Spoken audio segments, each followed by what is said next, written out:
Chivis, ¿te puedo marcar en media hora? Tú me marcaste mi cel, ¿no?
Hola, buenas tardes.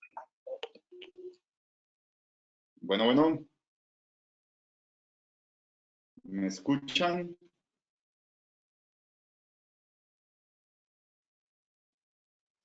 Algo pasa, pero no escucho yo a los...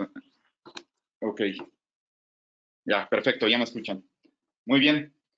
Pues primero que nada, les deseo una muy buena tarde en estos días que son un poco atípicos. De alguna forma, pues bueno, este virus nos vino a cambiar un poco la forma de trabajar. Para bien, diría yo. Y pues bueno, ya tenemos el tiempo un poco limitado, para no abundar mucho en estos temas, bueno, quiero que sepan que me da mucho gusto que estén aquí, que vayan a compartir este seminario con nosotros. Y pues bueno, un punto muy importante que toda persona debe de tener en orden en su vida, no solamente en este tipo de situaciones donde pues hay cuestiones atípicas que nos hacen todavía reflexionar un poco más sobre cómo nosotros trabajamos y organizamos nuestras finanzas.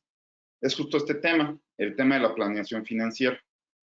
Se supone que hay 7 áreas de la superación personal, una de ellas es el tema financiero, y es sobre el cual, pues sobre el cual a mí me gustaría platicarles.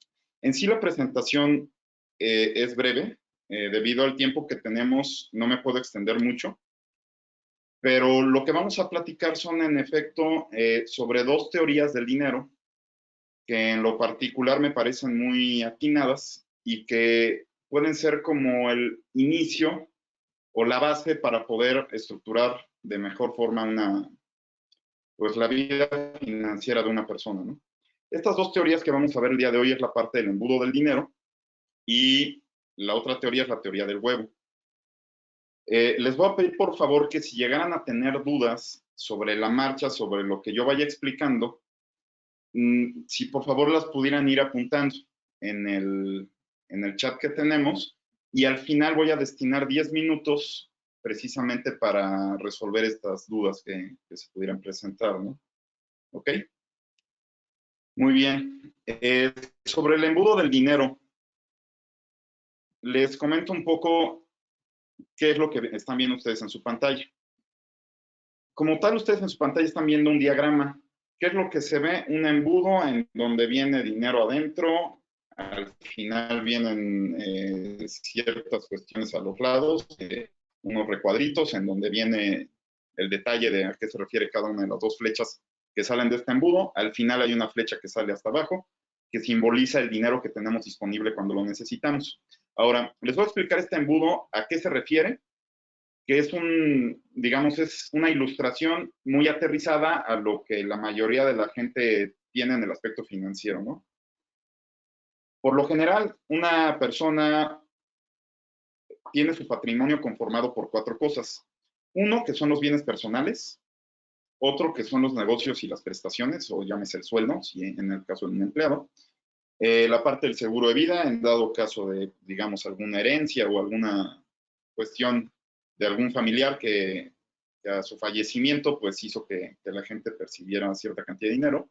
Y por otro lado, programas de gobierno. Digamos que en esencia, obviamente esto puede variar, hay situaciones particulares, pero en general es como las principales 4 fuentes de ingresos que una persona común y corriente obtiene, ¿no? De donde obtienen sus ingresos, pues. Ahora, todo esto se va a una parte, a una bolsa, por llamarle así, en este caso el embudo, en donde, pues, si lo vemos gráficamente, pues se podría entender que ahí es donde se acumula todo este dinero. Ahora, ¿cuáles son las salidas de este dinero? Por lo general, se dividen en 2. Uno que dice obstáculos potenciales en la vida, en donde vienen la parte de impuestos, que nadie nos exentamos, la parte de inflación, bueno, menos los del comercio informal, pero bueno, entiendo que aquí todos los que me escuchan, todos estamos en el comercio formal o en un trabajo formal donde sí pagamos impuestos.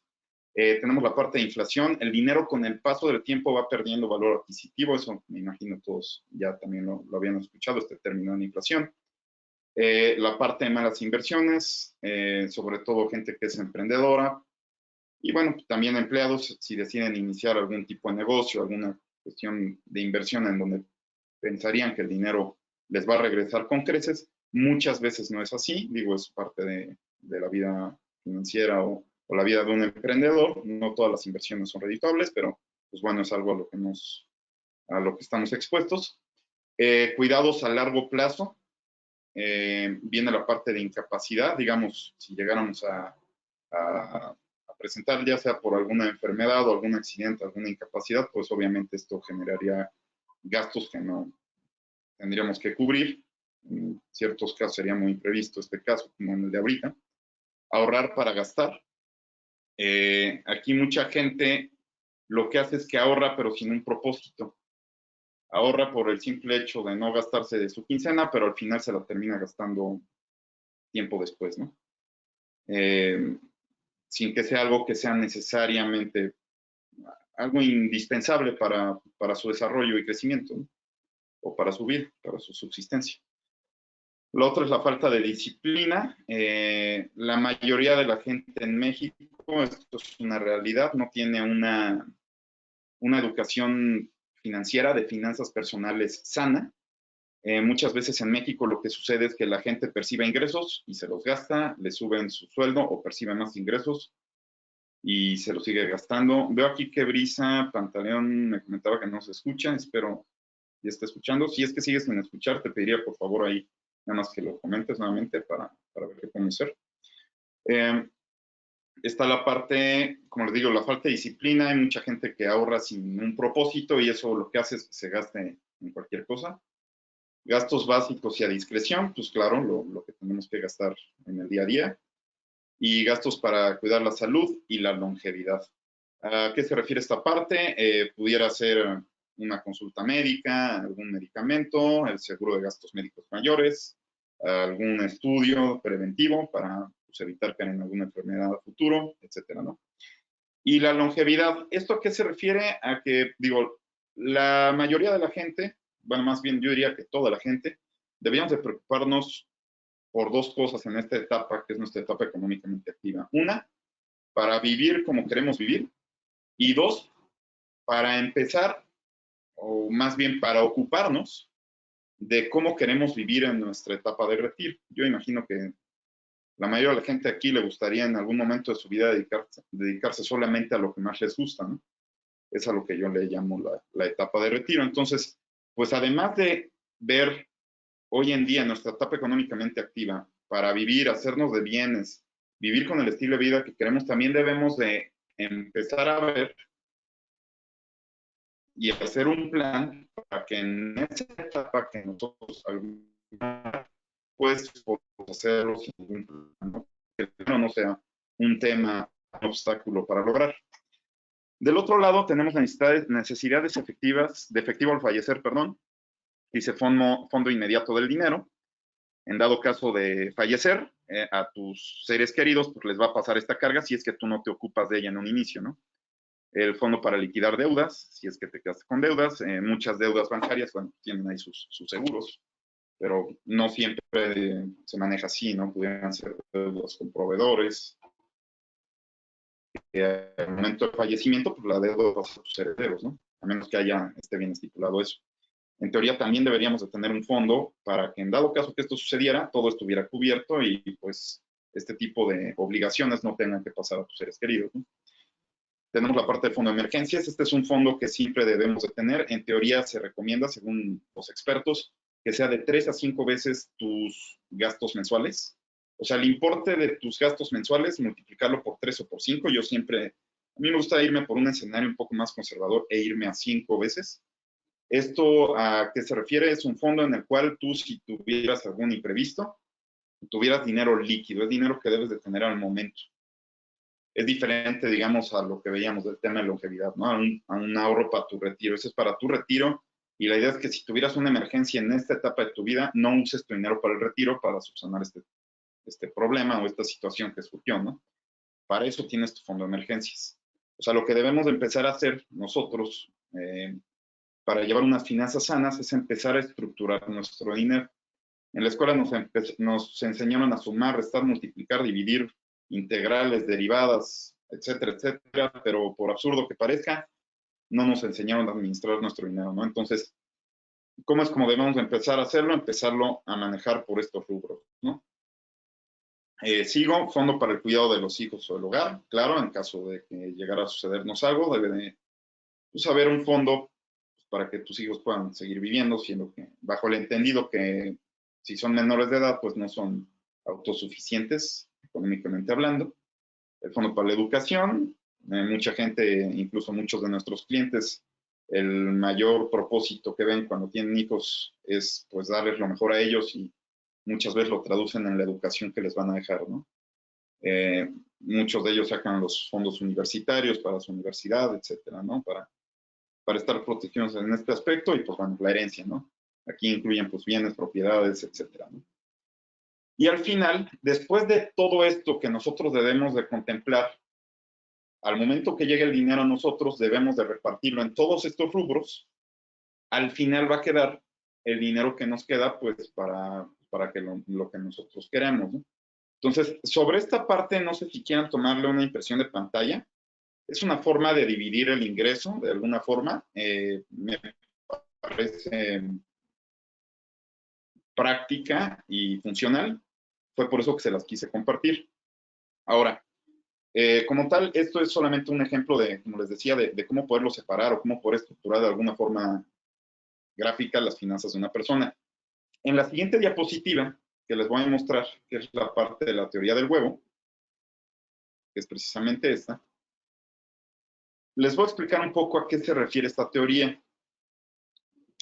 Esta teoría del huevo es una teoría japonesa, en donde se supone que si tú tuvieras esta distribución del dinero, no tendrías problemas económicos en las diferentes etapas de tu vida. ¿A qué se refiere? Los japoneses dicen, le llaman la teoría del huevo porque en teoría un huevo tiene la misma proporción.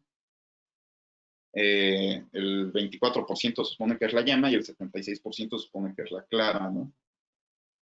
Aterrizando esto a un modelo financiero, los japoneses lo que dijeron fue, mira, si tú de todos tus ingresos, el 76% lo destinas a tu gasto corriente, pues llámese todo lo que necesitas para vivir. Estoy hablando ahorita de un tema personal, de finanzas personales, como persona física, no como empresa. Es un tema personal para estructurar tus propias finanzas. Si tú el 76% de tus ingresos como persona los destinas a tu gasto corriente, ¿qué quiere decir esto? A tu subsistencia, a tu estilo de vida, a pagar la luz, el predial, a pagar tu comida, la renta, la hipoteca, tu oficina, sueldos, bueno, no, perdón, lo de sueldos, olvídenlo. Lo de oficina también olvídenlo, ahorita me estaba leyendo también un artículo ahí de finanzas empresariales, me confundí. Este es el tema personal, hablamos de comida, de subsistencia, de cuidado del hogar, de colegiaturas, etcétera, etcétera, ¿no? Se dice que tú deberías destinar el 76% de tu ingreso para ese efecto, siendo que el 24% de tu ingreso no deberías de gastarlo y lo deberías de dividir en 3 diferentes rubros que tienen la misma proporción. Uno que es el ahorro, otro que es la inversión y otro que es los seguros. Les voy a explicar a qué se refiere cada caso. El tema del ahorro precisamente es este esquema del fondo de emergencias, donde tú debes de tener un ahorro líquido en donde si tú necesitas dinero hoy en día, lo puedas disponer de forma líquida para afrontar cualquier situación imprevista. Como les comentaba, la sugerencia es que vaya de 3 a 5 veces el salario de una persona, pero pues en este caso yo lo que sugiero es que siempre nos vayamos a 5, ¿no? Digo, lo ideal sería tener un fondo de emergencia que equivalga a 5 veces el salario mensual o 5 veces el gasto mensual de una persona, ¿no? Eso por la parte del ahorro. ¿Qué diferencia tiene la parte de inversión con el ahorro? Que es una pregunta que muchas veces nos hacen. Dicen, oye, ¿qué diferencia hay entre una inversión y un ahorro? La inversión es un dinero que tú le vas a poner un nombre. Como tal, el nombre de inversión refiere a que este dinero va a generar más dinero a futuro. Y es muy cierto. Una inversión, más que un ahorro, que a lo mejor el ahorro lo puedes tener en una cuenta bancaria, a lo mejor en tu casa, en una caja fuerte. En este caso, la inversión lo que refiere es un dinero que tú vas a poner a trabajar para que genere rendimientos a futuro. Y siempre debe de llevar un nombre. El mayor problema de muchas personas es que ahorra o invierte sin un propósito. Y ese precisamente es el primer punto que debemos de abordar. Lo primero que debe saber una persona es qué es lo que quiere en la vida, ¿no? Y no solamente hablando del tema financiero, de todo, ¿no? O sea, su energía en qué la va a canalizar. Y aterrizándolo en el plano financiero, una vez definiendo qué es lo que quiere una persona en su vida, puede hacer su presupuesto basado justamente en las metas de vida que tiene, ¿no? Al terminar la presentación, a todos los que nos están escuchando, les vamos a mandar un formato en Excel en donde ustedes van a poder llevar el control de sus finanzas mensuales, además de que ese mismo formato les puede servir para rellenar su presupuesto. La intención es que lo que ustedes pongan en su presupuesto, en su reporte mensual, que pueden usar este mismo archivo, pues concuerden, ¿no? De nada sirve poner un presupuesto limitado supongamos, en entretenimiento, si consideran que no es tan importante para ustedes, para su proyecto de vida, si a la mera hora en la práctica no lo están respetando y están gastando el doble o el triple en ese rubro, ¿no? Y estoy llamando el entrenamiento del entretenimiento por nombrar un rubro, pero pudiera ser cualquier otro, ¿no? Entonces, la intención es que este archivo que yo les vaya a mandar, lo ideal sería que sí les funcione. Obviamente, si tienen alguna duda, ahí mismo en ese archivo vienen los datos de contacto del despacho para poderles afiliar, a llenarlo y a llevar un mejor control de sus finanzas, de explicarles cómo se llena, cómo lo pueden usar. Pero bueno, la inversión como tal, regresando al punto, es un ahorro, una inversión, más bien, es un ahorro a largo plazo que va a generar rendimientos, ahí es cuando se convierte en inversión, que tiene un nombre, llámese ahorro para la educación de sus hijos, llámese un ahorro para el retiro, llámese un ahorro para la hipoteca de su casa, el enganche de la hipoteca, llámese un ahorro para comprarse un coche, un ahorro para lo que fuera, ¿no?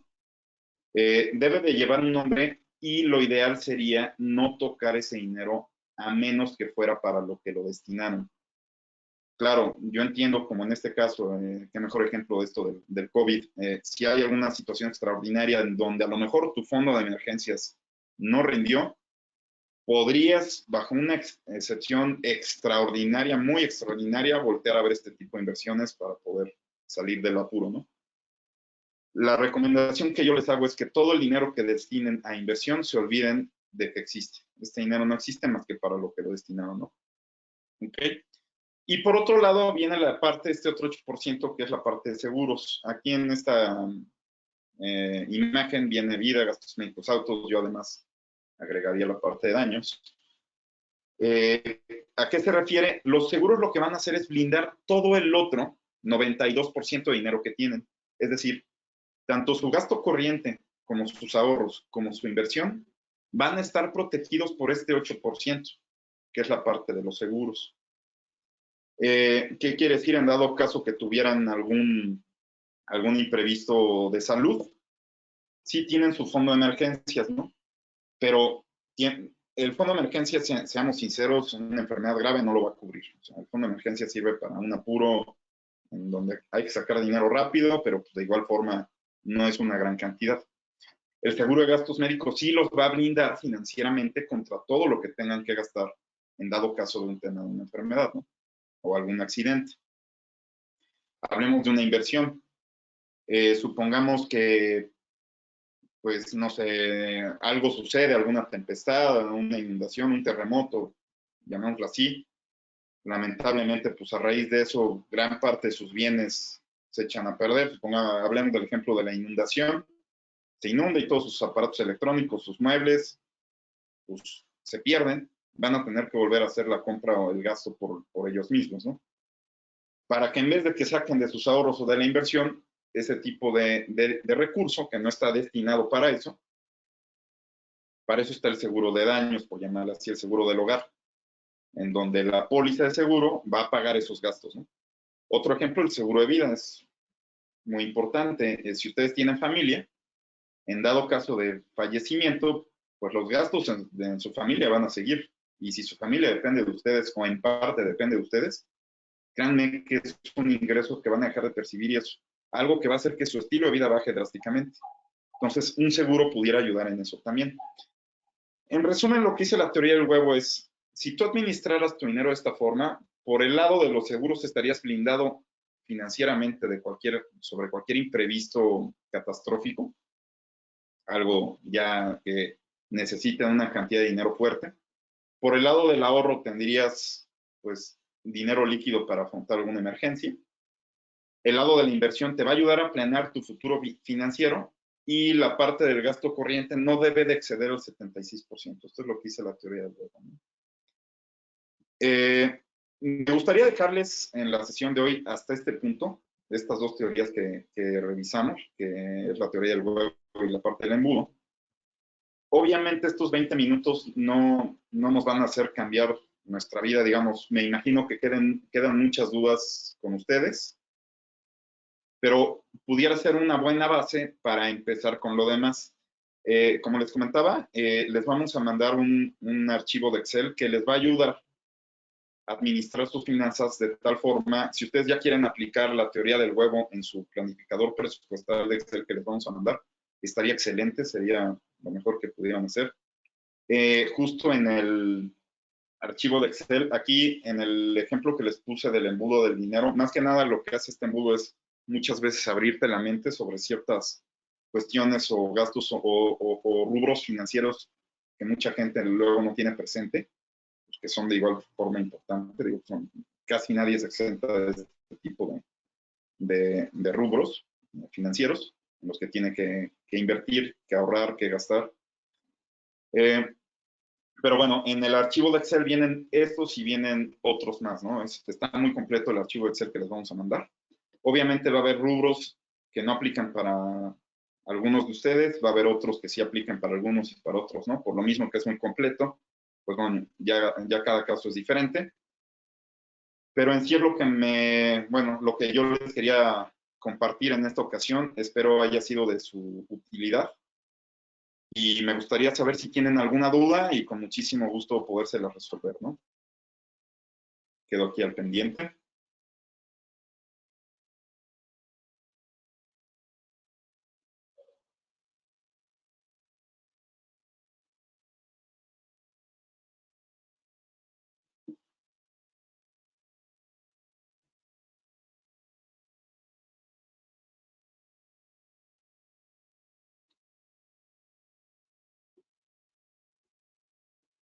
A ver, aquí ya estoy viendo una duda. Dice, si tienes deudas, ¿esto entra en gastos corrientes?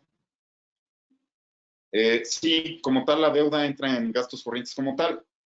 Si lo vemos, la deuda es un gasto que ya se hizo, pero que se lo debes a alguien más, ¿no? Alguien te prestó, ya sea un banco, o algún familiar, algún conocido, ¿no? Entonces, sí, sí entre los gastos porque es algo que ya ocupaste que tienes que ir pagando. Si quieres pasar a tu última fil...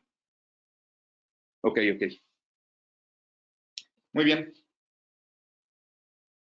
Creo, no veo más dudas por aquí. Por lo tanto, pues me gustaría pasar a esta diapositiva, en donde, pues bueno, les agradezco. Ahí vienen todos mis datos. Veo que aquí viene, la teoría del griego tiene alguna bibliografía para ahondar más sobre el tema. Sí, claro. De hecho, si lo buscan en Google, seguramente les va a aparecer la teoría del huevo. Y seguramente ahí vienen más detalles, ¿no? Es una teoría japonesa. Probablemente la información la encuentren en inglés. No sé si haya muchas traducciones al español sobre la misma, pero es muy probable que por lo menos en inglés sí exista. Y si en el caso empresarial esta teoría se aplica de igual manera, no. En el caso empresarial pudiera sí aplicarse, pero para el caso empresarial hay muchas más variables que hay que tomar en cuenta, ¿no? Hay muchas más variables que hay que tomar en cuenta que en unas finanzas personales luego no están contempladas, ¿no? Pero sobre eso, si quieres, luego podemos ahondar, ¿no? Luis, ¿qué tipo de inversiones recomiendas? Depende del caso en particular de cada persona. De entrada, se necesita saber a qué plazo lo quieren, para qué lo quieren, que era lo que les decía. Es muy importante definir para qué es el ahorro o la inversión que está buscando. ¿Qué tipo de riesgo son, o sea, qué nivel de riesgo ustedes soportarían? Queda claro que mientras más riesgo, mayor rendimiento, pero a la vez, mientras más riesgo, pudieran existir pérdidas, ¿no? Entonces, sobre esto, Juan Pablo, digo, ahí están mis datos, no sé si quisieras tomarlos y con muchísimo gusto yo podría asesorarte más a detalle, de manera particular sobre tu caso. De igual forma, esto se lo externo a todos. Si tuvieran algún caso en particular que quisieran platicarnos, ahí están nuestros datos, con muchísimo gusto los podemos atender. Recomiendo un libro parecido al hombre más rico de Babilonia. Hay muchos libros muy buenos sobre el tema de finanzas personales. Digo, el más conocido, que es muy bueno, es el de Robert Kiyosaki, Padre Rico, Padre Pobre. Eso va enfocado, bueno, sobre todo la mayoría de los libros van enfocados a gente que quiere administrar su dinero y que además de alguna forma quisiera invertirlo para generar más, ¿no? O emprendiendo algo o invirtiendo en algo, ¿no? Pudiera ser el de Secretos de la Mente Millonaria, es un excelente libro. Hay un libro en inglés muy bueno que se llama Millionaire Success Habits, de un autor que se llama Dean Graziosi. Está el de Pequeño Cerdo Capitalista, este aplica un poquito más para gente que está bajo el esquema de nómina, que tiene ya un ingreso definido mensual. Que bueno, aunque seamos empresarios o emprendedores, también lo mejor sería definir un sueldo, ¿no? No ganar, no ordeñar de las utilidades nuestros gastos, sino definirnos un sueldo y, y sobre eso hacer nuestros gastos, ¿no? Dice, el Excel se va a compartir en nuestros correos de inscripción. Es correcto, sí. El Excel se va a compartir en los correos de inscripción. El primer libro, el de Padre Rico, Padre Pobre, es al que te refieres, de Robert Kiyosaki. Es más, se los voy a poner acá. Padre Rico, Padre. Hay otro que es Los Secretos y Millionaire Success. Esto está en inglés. Pero bueno, pues se me acabó el tiempo. La verdad es que fue corto, pero espero haya sido productivo. Y pues quedo aquí a la espera de cualquier duda, comentario, ayuda que necesiten, con muchísimo gusto. Les agradezco mucho su tiempo y Espero le estén pasando muy bien en estos tiempos diferentes, diría yo. Que les vaya muy bien, hasta luego.